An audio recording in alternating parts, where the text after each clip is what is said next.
my God, it's securities. Yeah, it'll be a fun time.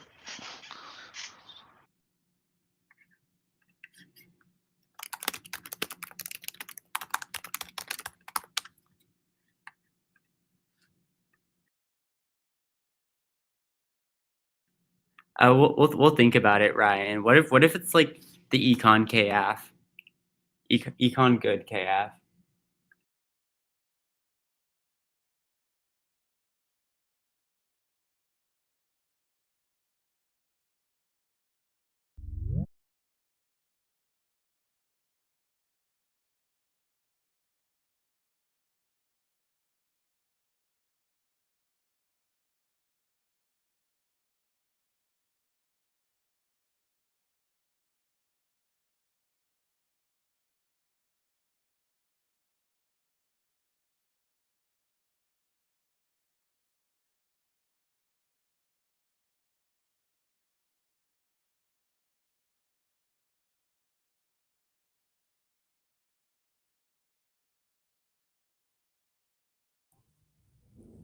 I just got here, so I'm not sure if I was the last person we were waiting on or not.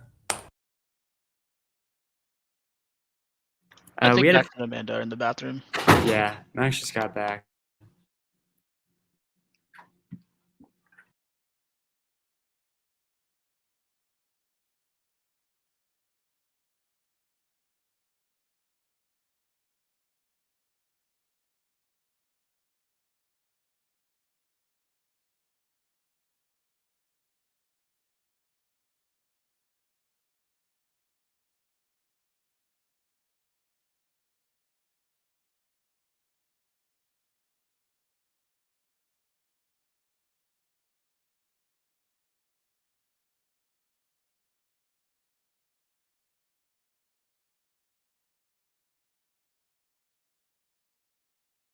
We have all our judges, right?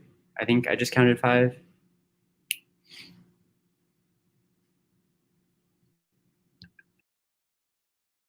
Yeah, I think so. Oh yeah, Karthik. I forgot to change my name to Jacob's Backpack. Nice. Okay, if everyone's here, okay.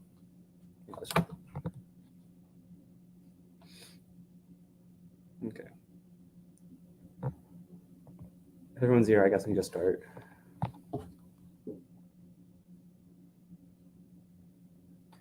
Is there anyone not ready?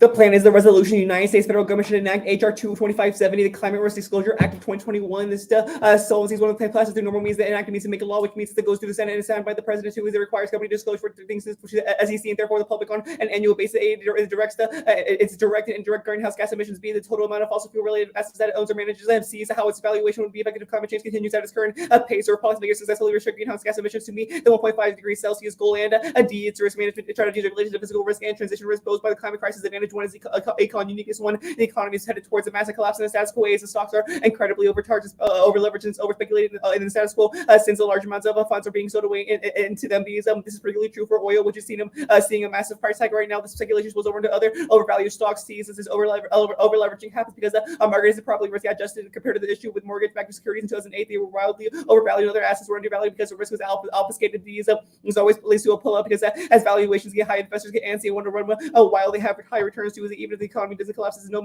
underlying factors making it an unsustainable way of risk reporting is the foundation of the economy because it implicates both the ability of investors to make decisions, therefore the consumers to engage in speculative activity like buying a car. It means unreported risk, at least at artificially high interest rates that mean the Federal Reserve has to hike even higher to adjust inflation, just has to force interest rates up, and the status quo theory is the inevitable impact of an hour later is a stagflation economy where there is both an economic decline and inflation BAs. And this occurs because we have to either hike interest rates too higher because inflation goes unchecked. So this is the worst form of economic collapse and has to only be seen in places like Venezuela, Somalia, and Weimar Republic. The link is one that's increased investor confidence. It actively displays risk, which means that investors know 100% of what they're getting into. Information is the ultimate form of investor confidence. Why bankers read specific news sources. Even if there's some solvency press, at least the perception that there is more information, which means that investors don't pull out due to over speculation. At worst, they move their money around too, so the results inflation is increase. It creates more investment in green technology, which pushes down the future speculative value of green energy. Bees more information on stocks means that people move away from bond investing, which means it's resolving inflation because bond forces inflation artificially high. Sees that even if it does, it creates more informed interest rates. So that means that the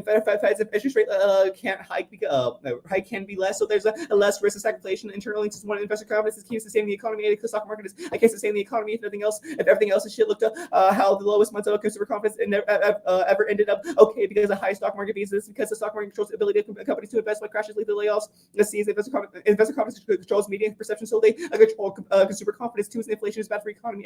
Wages lag behind inflation, which means it makes it impossible to buy products for most people, which means they can't engage because inflation destroys savings. So it eventually is unstable and risky behavior. It impacts one economic recession. It always goes global because the U.S. is the biggest economy in the biggest economy in the world. It was below because this affects the most marginalized first because they have the least amount of safety that leads to social violence against them. It sees ways because last edition pushed a billion of people into poverty too. So poverty is even if you don't buy the brink, you immediately make the market stronger, which is also for a current inflation poverty. In the South Korea right now, which push people out of poverty, which is going to be a part questioning alternative because people don't have food to don't have money to buy food. They can't engage in any alternative advantage to his environment. You need one investment is geared toward environmental activism. Activist investors are changing company politics. Look to Costco after SEC required proxy statements be released. And Costco disclosed that it was a dropping objection to the shareholder proposal from the Green Century Funds regarding carbon emission targets. To shows transparency makes companies go green too. And now is key. A lack of information is status quo toward material risk and scares investors.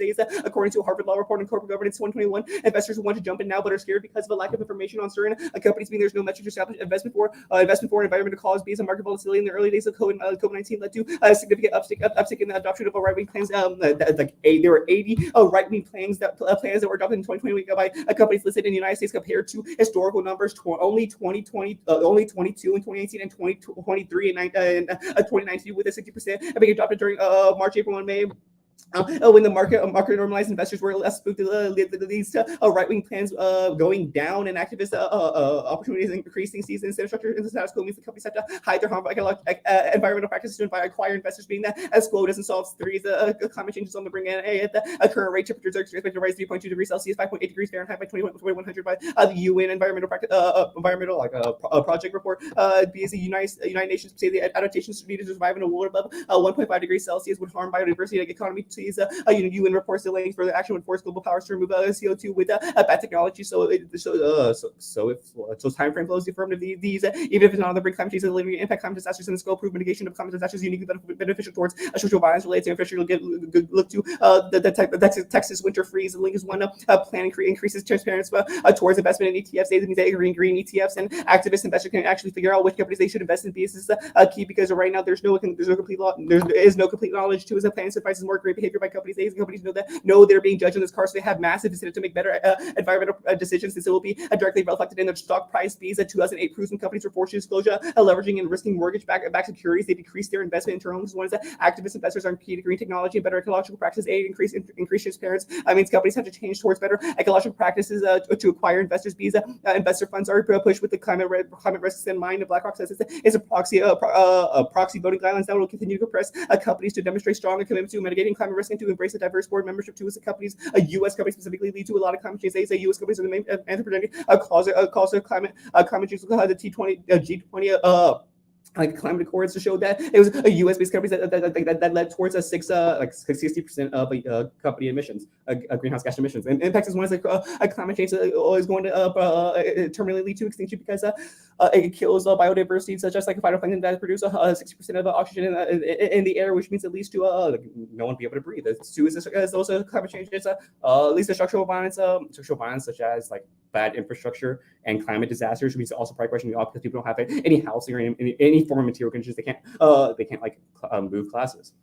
The role of ballot vote for the team with the best post-fiat policy action. The framework one is the policy education is both real and applicable policy results in the structure of power that affect material living conditions means the most proximal internally to all solvency B's. It's key to the state to engage in the policy. The alternative, we must understand how to engage with status quo. Two is the state's inevitable. A is the empiric state has historically gobbled up Nazi societies. B is the state is the main producer of knowledge, which means that our epistemology and ontology are shaped by the state. C, that means that absent state engagement, chaos always they crush. Three is that policy making fiat is good. A, fiat plus our lands with the hands of levers of power of power and key to coalition, putting an alternative solvency. B is the fiat is a prior question agency because it matches agency within the current system. And there's also a prior question any alternative because no agency leads to nihilism. The result probably independent dissects the alternative without the firm force. Our particularisms are good. A is even violence is bad. It's probably good for pink pistols to protect themselves. Five is planning because their counterplans vote because legal procedure involves legal procedure like legislative procedure approves, even if there's an amendment, you still vote affirmative because it is a warrant for why the resolution is a good idea, as well as a B is a affirmation of why the resolution is good. It's not a independent reason why the resolution is going to be bad. It's probably a reason why the affirmative can be changed a little bit, but also but since we're affirming the resolution, not specific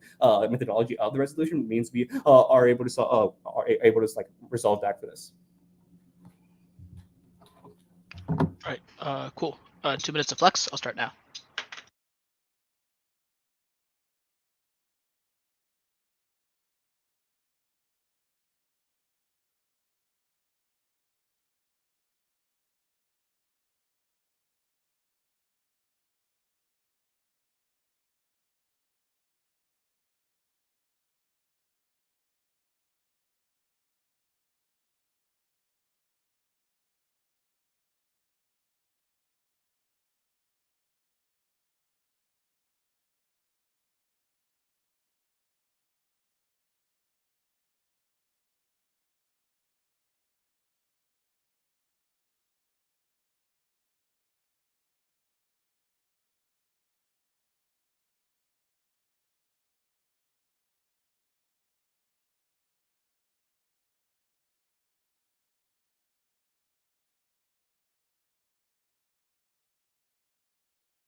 All right, cool.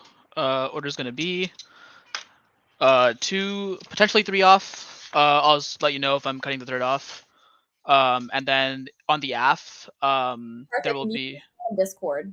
I'm hearing echo. Thank you.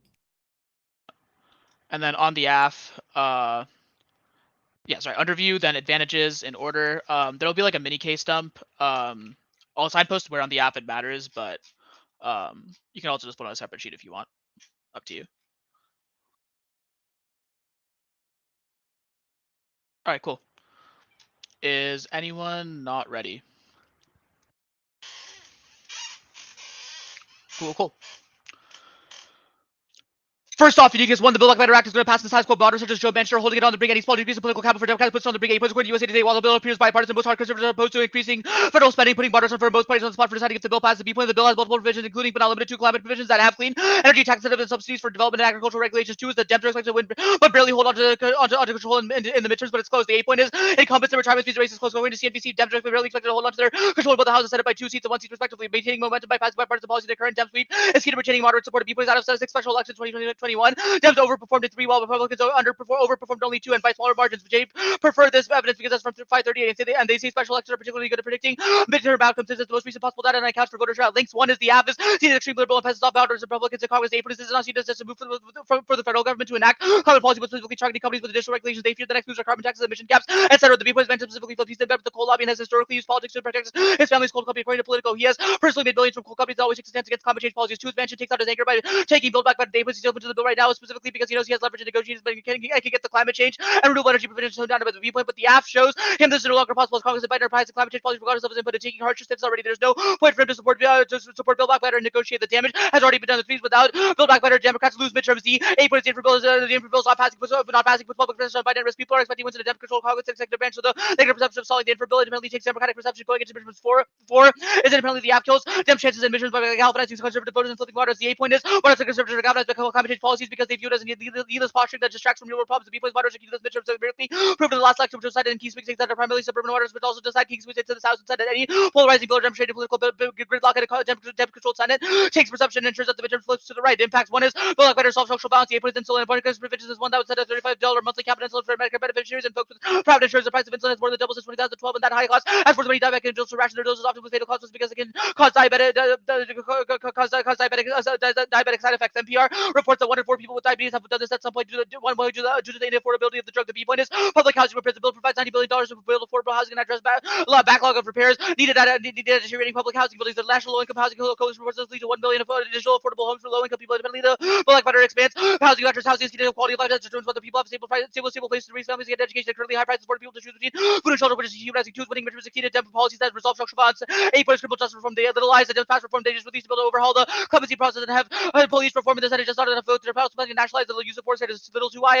Reforms in 2021, Washington saw 62% drop in police killings after the state legislature banned certain taxes and strengthened decertification. The little 3I is that impact is massive structural violence. Police brutality claims thousands of lives each year in the carceral system, separates families and traps them in cycles of poverty. The B point is healthcare. According to the Harvard School of Medicine, 92 million Americans have inadequate health insurance, which kills 45,000 every year. Democratic Congress is stopping mass subsidies. They'll pass reform that would cover 97% of Americans. Also, a social balance effect because those who can't afford coverage are disproportionately people of color or in poverty. 3 is the dissatisfaction for Republicans when midterms they roll back the plan, kill the EPA and preventing substantial climate change policy. 40 solves the build back later key to stopping U.S. emissions, creating infrastructure necessary for renewable energy grids to be self constructed on a large scale due to wildfire prevention. In addition to funding research and construction of renewable energy sources, including solar and hydroelectric power. 8 points even if Dem can't solve completely, they at least buy time. Republicans push us past the biggest last Republican Congress gutted environmental regulations and EPA capacity. The second off.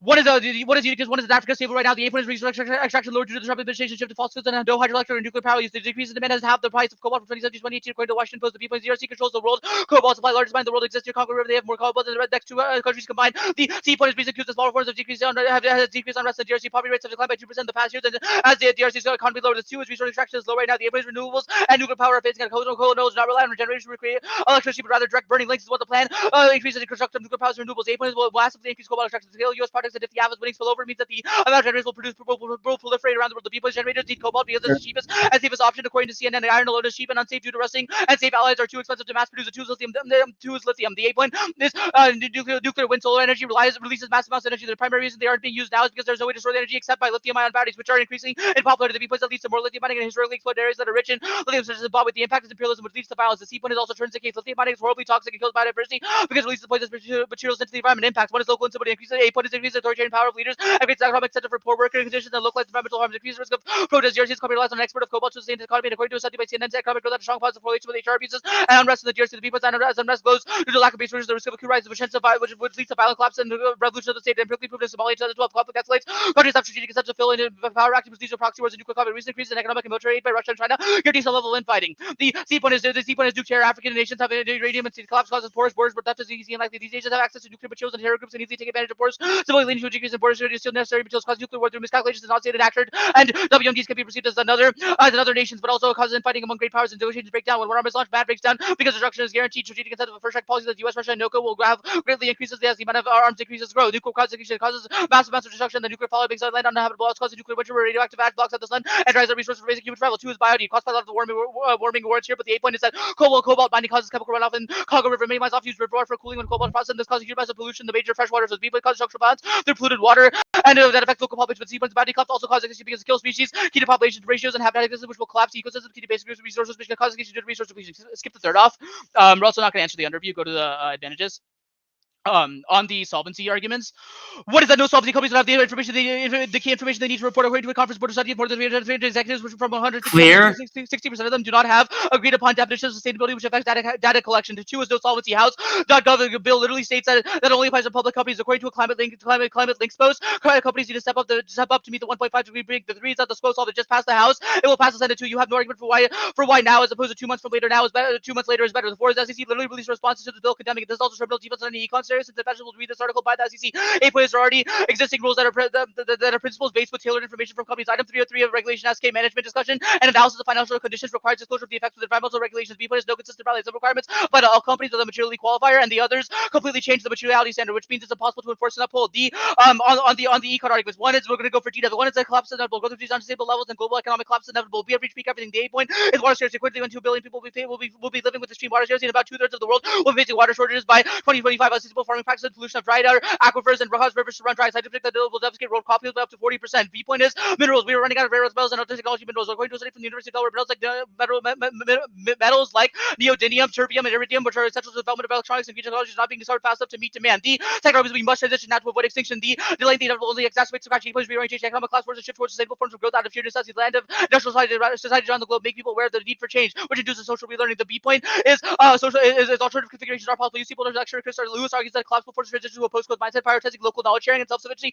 through sustainability. Even if they win, the collapse is bad. Growth is even worse. It's try or die. The 8 point is war. Growth increases resolve and willingness to escalate conflict. An empirical study by University of Texas professor Charles Bomer finds the rates of GDP growth are positively and significantly correlated to severe national conflicts. Hundreds of millions die in direct conflicts or proxy wars and mad fields. Attract by great power. One results in extinction of B points, biodiversity, continued growth, lies, and increased resource extraction, leading to dirtier extraction energy methods, pushing us to a point of irreversible. The Center for Biological Diversity says anthropogenic expansion has acceleration of the fast rate of mass die-offs in 65 million years and stirring extinction. The inequality, the push for growth at all costs has led to increasing financialization of the market, which business rely on speculation investment for profit. This has also been accompanied by increased automation, all which leads to massive layoffs and wealth inequality on the global scale. According to 2017 study by the World Wealth Report, the richest 1% of world adults own 39.9% of the world's household wealth. A total greater than the wealth of the world's poor is 95%. On the warming arguments, one of them was to go for warming inevitable. The A point here is the A point is according to UN 2022 climate report. A hotter climate in the next 20 years is certain due to COVID destroying renewable supply chains and increasing proportion of fossil fuels. The expected rise, even if we were fully eliminate fossil fuels, to increase by 2030. B point is sufficient to trigger the being. According to a study by a professor at the University of Washington, sea level rise are expected to rise by 2040 to decrease landmass by close to 5% of the globe if a 2 to 4 degrees increase were to happen. Hey, I'm so sorry to do this, Berkeley, but my computer cut out in the middle and I had to rejoin the room. The only thing that I missed was the links and impacts on your second dis ad. If y'all don't mind giving me tags for that, that would be fantastic. Because I just want to make sure I have a good flow. Yeah, for sure. So the first. So the links first. The first link is that the plan increases construction of nuclear power and renewable infrastructure. It increases cobalt extraction because if they need, which is scaled to the after the B point is that generators need cobalt because it's the cheapest and safest option because iron and other alloys are too expensive or too inefficient. Second is lithium mining increases. The A point is all these energy sources require long-term battery storage, and the lithium-ion batteries are the only solution right now, which turns the case because it's toxic and kills biodiversity. The impacts is local instability as mining increases in these nations. It increases authoritarian power of leaders who own these nations, such as the DRC. That causes localized structural violence, but also increases the risk of instability and unrest through coups. This causes one escalation through nuclear war alone, but also causes nuke terror. As instability increases, their borders become more porous, which increases the risk of nuclear theft. The second impact is biodiversity. Cobalt mining causes runoff and causes water runoff and spillover and water pollution. This affects structural violence because it affects local populations, but it also causes biodiversity collapse because the DRC is specifically a key region, keystone species, which causes extinction. Perfect. Thank you so much. Yep.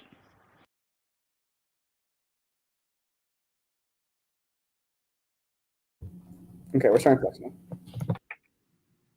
Karthik, I missed a lot of your solvency press. Can you go through those slowly for me?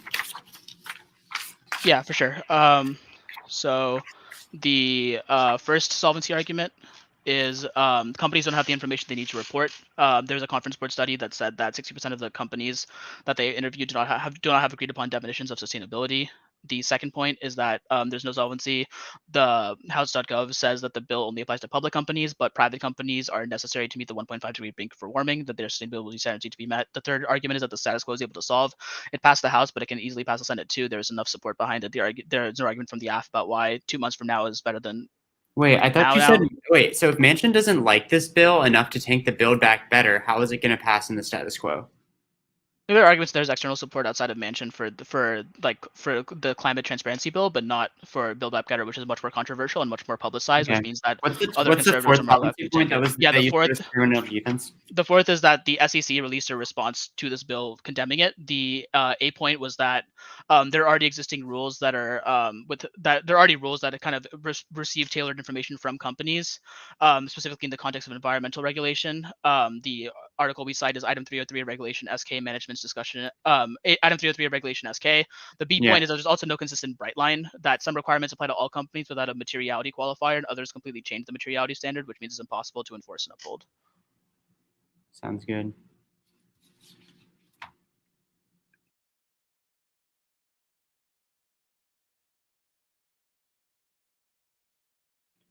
So Doug Jones is probably going to lose Alabama. He's behind by 30 points. What's the seat that the Democrats are going to flip under your scenario to make up for that?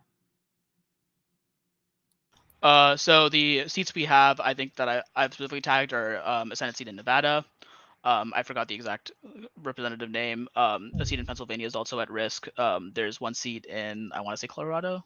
But Those somewhere are all else. Democratic holds, but right, and those are the ones at risk of being lost to conservatives in yeah, the okay, midterm election. that's fine. Is everyone here, or did Deja just drop again? Unsure. I heard someone drop too, but I wasn't paying attention to who. Okay.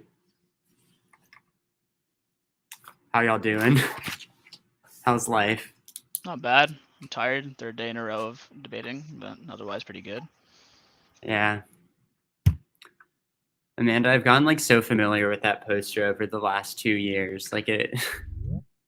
Okay, there's Deja's back. All right, I think we're good.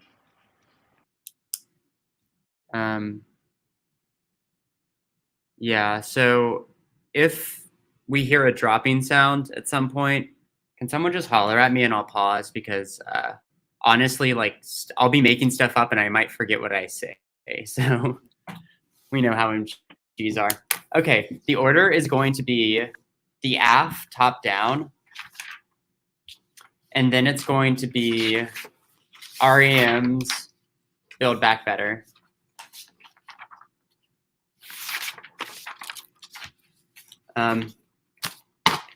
If anyone, but especially judges, needs me to slow, please tell me.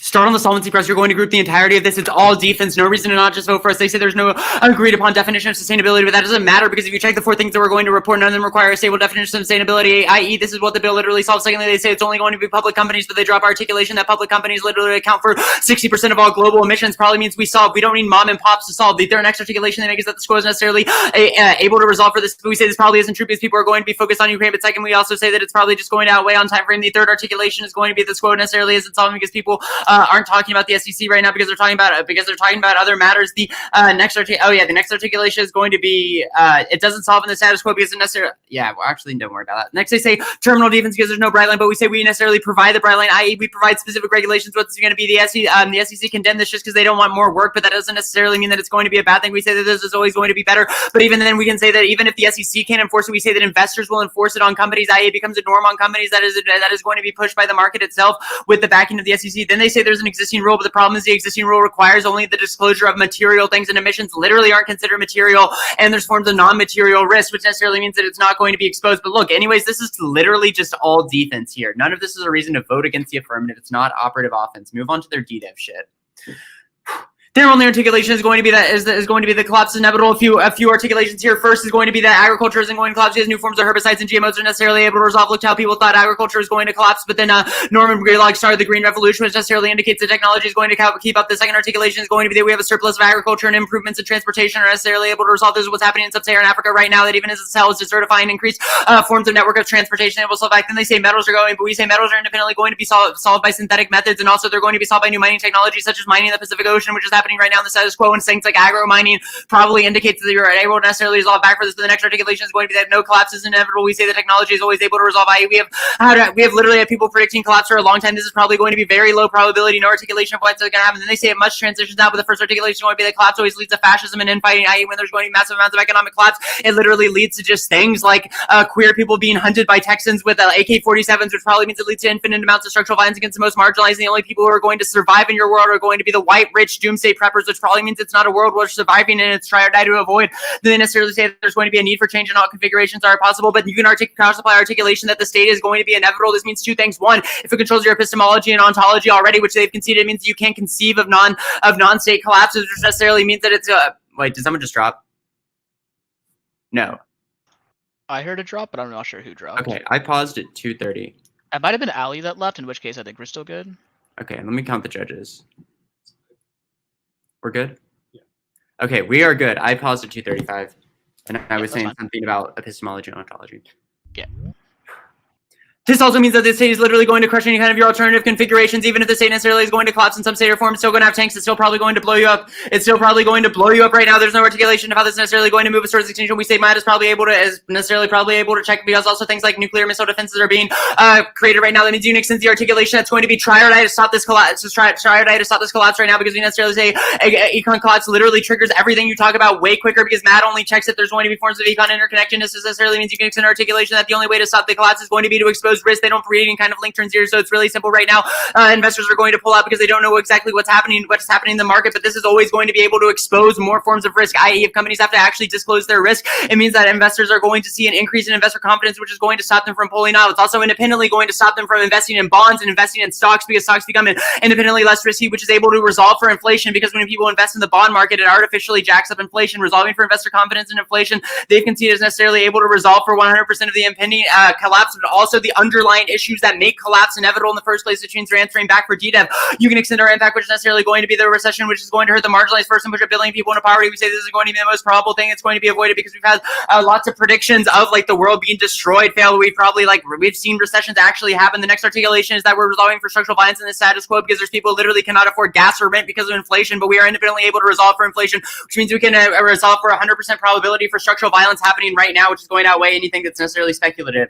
Going to climate change. They concede off the unions that climate change is necessarily going to be a linear impact as well. This is what we're going to go for. We don't necessarily have to when there's any kind of break. We see climate disasters necessarily happen at a linear level, which means that we're able to resolve for some degree of climate disaster. You're necessarily going to be voting off this 100%. They say just warming is inevitable or necessarily past the brink. That means a few things. One, it means that if extinction is inevitable, we should just try to decrease structural violence in the meantime, which probably is going to thump it. Literally anything else that they read, which probably means that we get game on this. But secondly, we say that even if it's inevitable, we can decrease it in margins, which means that you are going to extend the articulation that if companies have to disclose these things, they're probably going to stop doing them. Move on to the REMs. They say RENs are stable now. One, this absolutely isn't true. We're seeing massive speculative booms outside the United States, particularly Indonesia and China. So they're just reading U.S. uniqueness, which means it's not true for the DRC. The second articulation is going to be the DRC the DRC just isn't peaceful right now. Literally, go read the news. This probably is going to be untrue. Third is articulation is going to be Tesla empirics proof. Tesla's literally opening cobalt mines right now, which probably means that it's not going to be true. So their uniqueness is all in the right direction. On the links, the first articulation is going to be inevitable. We'll get to renewables right now. No reason why time frame is necessarily going to be, but the link turn is going to be that the U.S. is better than China. We say that China is going to be the main investor in the DRC right now, which necessarily means that there's always going to be a trade-off between the U.S. and China. Two articulations here. The first is going to be human rights abuses. We say that the U.S. mines always independently lead to less human rights abuses than China's, because there's things like investors looking over them. But the second is going to be that multipolarity is always bad. In these, we say the U.S. can establish hegemony if it starts to mine more in this area. Otherwise, China and the U.S. are always going to be engaging in skirmishes against each other, which is only going to hurt the local area and lead to even more hyper-capitalistic extraction. But the next is going to be the link term. We say that this is a form of environmental degradation that necessarily has to be exposed by the bill that we are literally passing, which means that if it's exposed, they can see that companies stop doing bad shit if it gets exposed to their investors, which necessarily means that investors are able to check back for 100% of this bad things. You can also extend that things like synthetics are necessarily going to be able to resolve for 100. This go down to the impacts. One, we say imperialism is necessarily inevitable. No articulation about who's to resolve for this. It's going to be a global idea. But second is going to be biodiversity. We necessarily outweigh because we are biodiversity across the world at a climate level. You are just biodiversity in the Democratic Republic of Congo. Third is authoritarianism is terminally non-unique. Even if the U.S. doesn't do this, we say China does. Four, you say New York, nuke war, but there's literally no way to arm warheads. Then you say polluted water, but we also outweigh this on scope. Moment to the next one. Build Back Better. 3 reasons why the Build Back Better won't pass. The first is going to be Manchin necessarily isn't going to vote for Build Back Better no matter what because he hates its environmental policies. The second is going to be Sinema won't vote for it no matter what because she's made her entire policy based off saying fuck the Democratic Party. The third articulation is going to be that Build Back Better has literally become a fantasy of infighting. We saw that the Democrats in the Senate couldn't even agree on like having COVID things, which probably means they can't work together on this. They say Dems are barely holding on, but this absolutely isn't true. The first is going to be the generic ballot, so it's that Dems are 15 points underwater. The second is going to be the Senate map is damning. They literally list 3 seats that Democrats are going to lose. There is no pickup. Doug Jones is 35 points under in Alabama. He's going to lose that. That means Democrats have to flip at least one Republican seat that they haven't articulated. That's because they foundationally can't, because the map is going to be so damning for them. This necessarily means that it's going to be triodite for the link turns, but then which there's going to be 4. The first is going to be econ controls the internal link to politics. People vote with their wallets. This is why Jimmy Carter got fucking wiped out by Ronald Reagan. It's because necessarily if the economy is going to collapse, then necessarily Democrats are never going to win another election again for like probably 12 years, which probably means we outweigh. Second is going to be turn. This is necessarily going to be a bipartisan policy, which means that Biden looks good because it's a bipartisan policy that people see like they want Biden to go for like bipartisan things, so it's necessarily going to generate more political capital and more chance of the Democrats winning in the midterms, which means tried for the linked term tax articulation is going to be investor confidence is always good, because if investors like the things the Democrats are doing, then they're probably going to like give them more funding, which is independently able to resolve for these kinds of elections, particularly close elections that are going to be occurring in Nevada and Pennsylvania. They themselves articulate the next articulation is going to be everyone kind of hates big business, so if it's seen as regulating big business, it's probably not going to be seen as a climate change bill. It's going to be seen as a fuck the banks bill, which probably means that it's going to turn, because even Republicans don't like that. Go down to the articulation. That the main thing I want here is it's necessarily going to be no link differential between Manchin liking coal. We say that this probably like coal companies already just have to do like these kinds of things, but we say no link differential on this between like Build Back Better and coal. Yeah. What's that? I'll wait on time frame because it has to happen. We also wait on time frame because ours isn't necessarily going to happen first, and we're also able to allow for 100% of this via investor confidence, and the link turns to the non-unique.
Okay, order is going to be the REMs disad on top, then advantage, then the ticks disad, and then advantage 2, and then advantage 1, and then top of case on the bottom if I have time.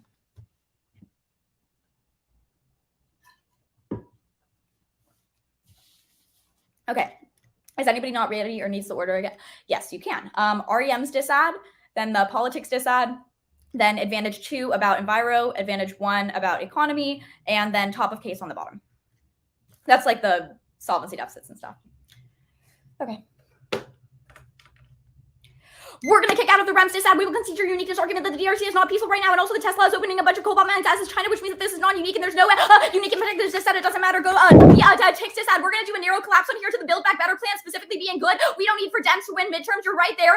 Probably not going to win them anyway, but that doesn't matter because Build Back Better can pass now, right before midterms, but it means it has to pass ASAP, which means that any delay to it via the affirmative taking Manchin's vote means that it can't pass. It means that we can't get key structural violence reforms that solve people's access to insulin and public housing. Extend the uniqueness that Build Back Better will pass right now. It's a seems like a bipartisan bill, but conservatives really hate it, which means that Manchin and Sinema's votes are uniquely key. That there's multiple provisions in it about things like climate change that Manchin wants to be able to change via negotiations, and he is confident that he's going to be able to do that. But the affirmative kills his confidence in that. Specifically, your analysis on Manchin liking it or Manchin never voting for it is not specific enough to why. Particularly, he has told other members of Congress that he is willing to negotiate on and willing to vote for it down the line. That's why it's still there and why they haven't pulled the bill yet. But then also you say that Sinema's saying fuck Dems and she's never going to vote for it. But Sinema already signed on to this bill.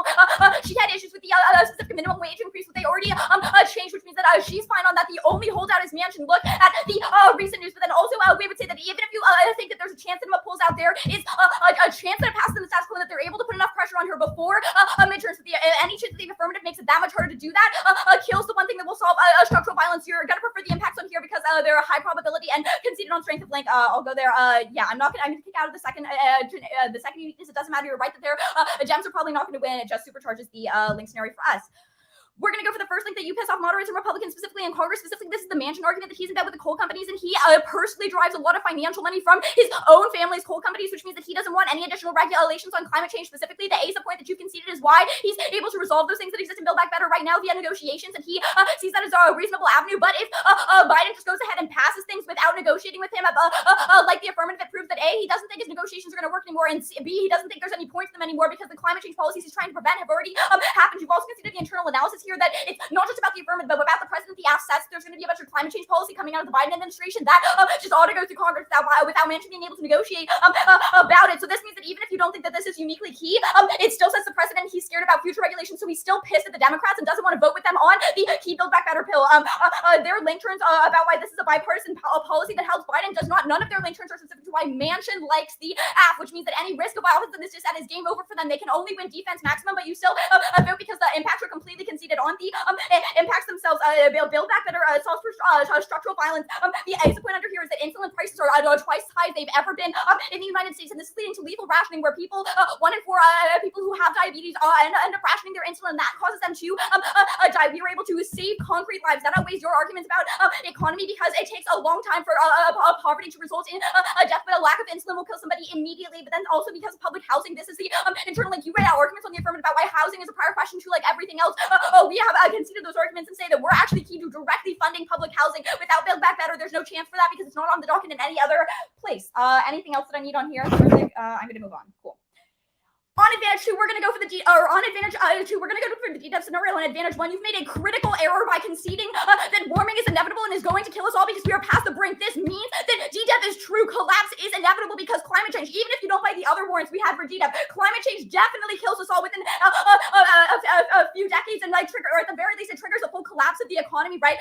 It's possible. It's like 5% of the land will be left, which means that there will still be some people that are able to survive. But the point is that it will completely collapse and kill all of our access to resources. The implication of this is that we should collapse the economy right now, because before we completely run out of resources as a result of climate change, it's always going to be better to do it now. That's the transition stuff. I'll get to that on that too. But basically, point out this concession. Warming is just a linear impact. We massively outweigh, because the internal link over why warming is caused is the constant consumption that is driven by capitalist growth and the constant drive to fuel the economy, which we are able to resolve via DDEV. So go to it when. First, let's extend the collapse inevitable block. I already did the extension of why climate change triggers as well, but also water scarcity. You answer why agriculture is able to adapt to things like it's able to do herbicides and GMOs, but you can't make GMOs. You can't make crops that don't require any water. Water scarcity is damning.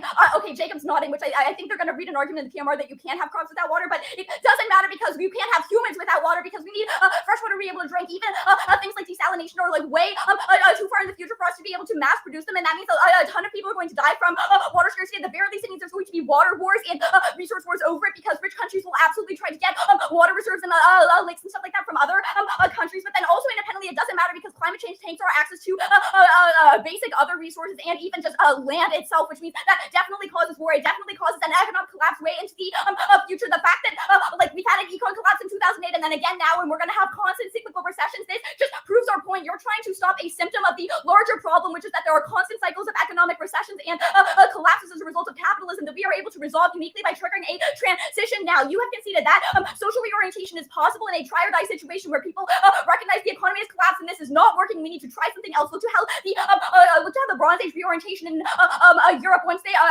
when key states collapsed because they ran out of the metal that they were using, they had to transition completely. They ended up building democracies and having to get rid of chariots and all of these intense military weapons that relied on bronze because they weren't able to mine it anymore. This is what happens. They realize we are not able to get these resources anymore, so we have to reorient to a less consumptive society. That solves back for biodiversity. It solves back for all of the impacts that trigger econ collapse in the first place. It solves back for the inequality that is actually what is the root cause of why this is bad. But then also you can see that social reorganization is possible. This is also the reasons why Latin America was able to transition away from higher consumption in the 1900s. And then also you say that you say the collapse leads to fashion. Oh yeah, you also made this argument that metals are solved by mining in the ocean and agriculture, but those require us to be able to access those things in the first place, which we can if we run out of water and like the other things, and also if climate change kills our ability to do that. And also you say that collapse leads to fascism and infighting. The one argument is you have conceded the uniqueness arguments for why collapse is inevitable, which means that this happens no matter what. Climate change triggers those white supremacists going out and using guns and trying to kill people. It is better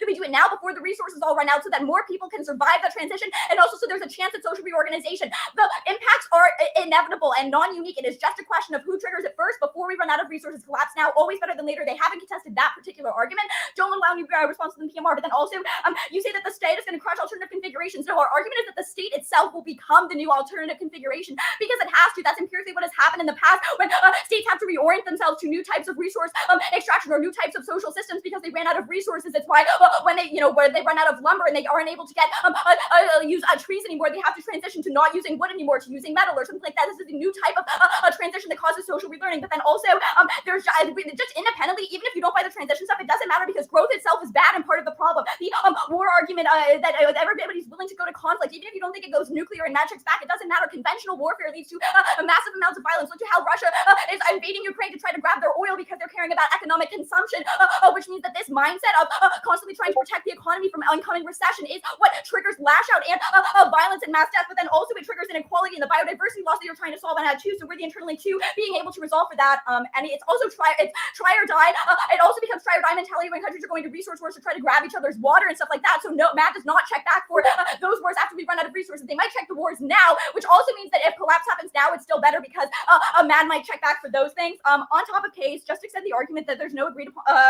There's no bright line for materiality standards, which means the SEC doesn't want to enforce it. The SEC is the only body capable of enforcing your affirmative, which means they straight up just don't do it. And that means the government never enforces it. You say that investors will be able to check, but investors can't force companies to do things. They might pull their money, but then the companies will just go to another investor that doesn't care because lots of investors are Republican.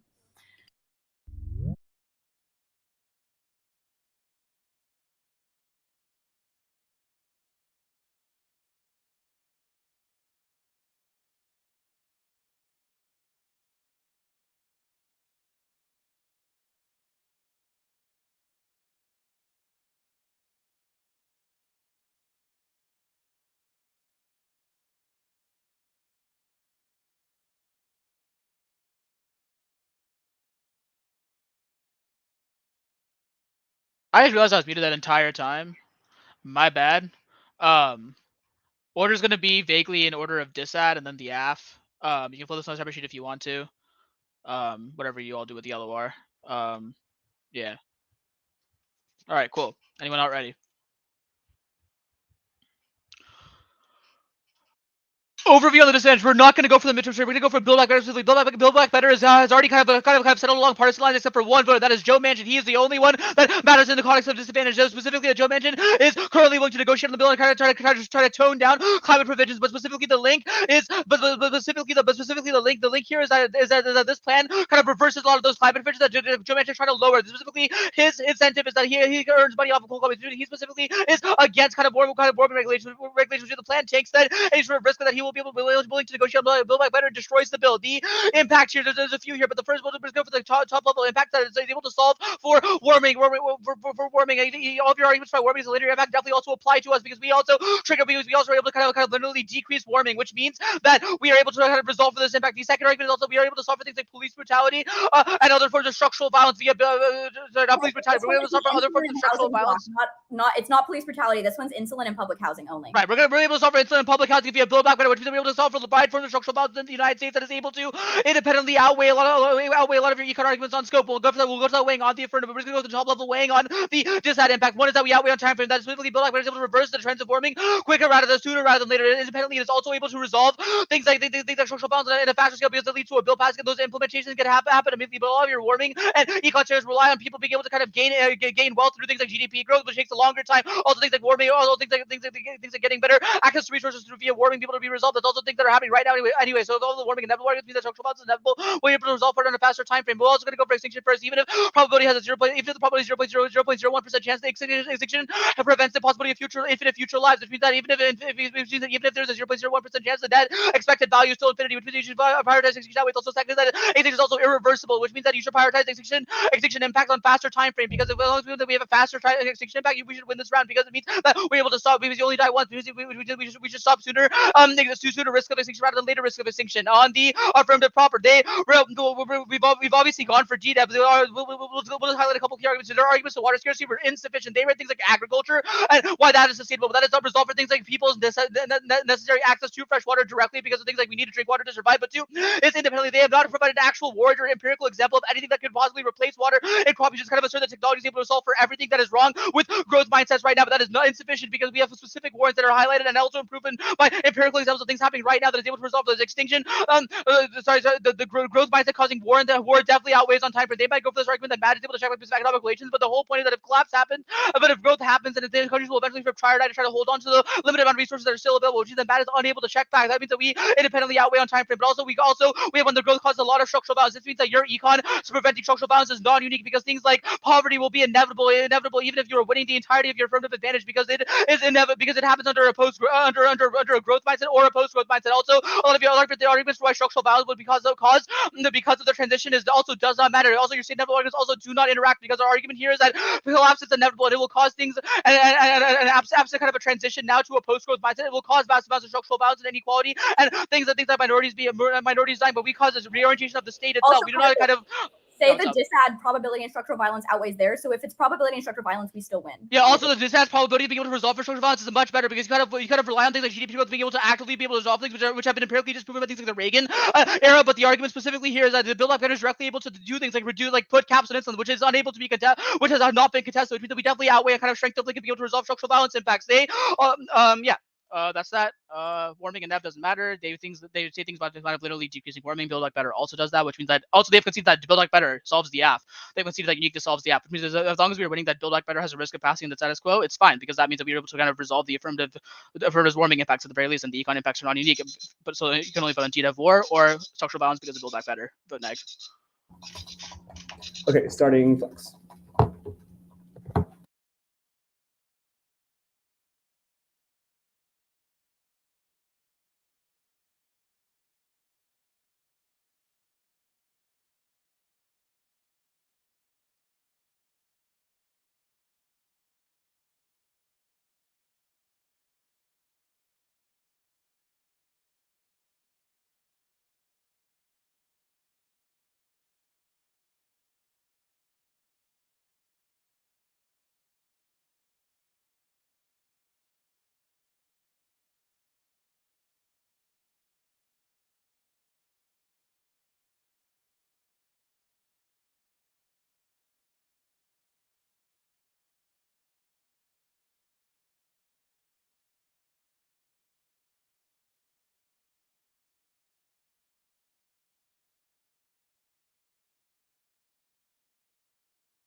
Okay, the order's gonna be like a 15-second overview, and then you're gonna look at the disad, go to the AF, and then wherever you flow DDEV, I specifically have it on a separate sheet of paper, but if you have it on the AF sheet, it'll be there. It'll be where DDEV is. Yeah, for sure. So you overview, then you go to the disad sheet, ticks, then you go to the AF sheet, and then wherever you flow DDEV.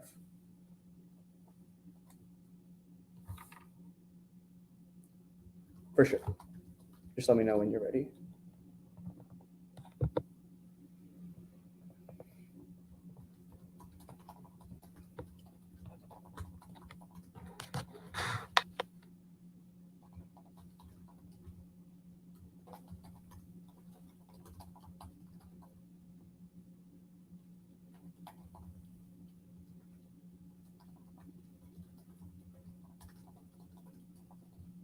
Yeah, the order is a 15-second overview, or however fast it may be.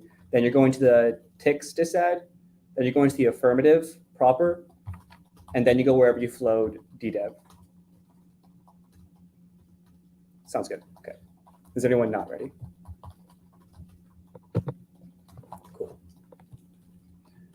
You're voting affirmative because the affirmative solves for 100% of economic collapse and poverty, the point at which we're going to outweigh the ticks disad because their impacts happen right before their argument for solvency happens right before midterms, which just happens in November, whereas we have a 6 months head start as to solve for structural violence, as well as there's a risk of offense onto the disad, as well as DDEV is not in economic collapse is not inevitable, and even if it is, we're still going to outweigh on time frame because climate change is going to terminalize to extinction and thus make extinction inevitable. So you don't even care about the DDEV sheet. Go on to the ticks. First, Manchin is not voting for Build Back Better extent that Democrats are fighting and won't agree to his negotiations. This is conceded out of the blog, which means it's a huge thumper to why Build Back Better is not going to be passed. Even if he wanted to vote for it, he would have voted for it already.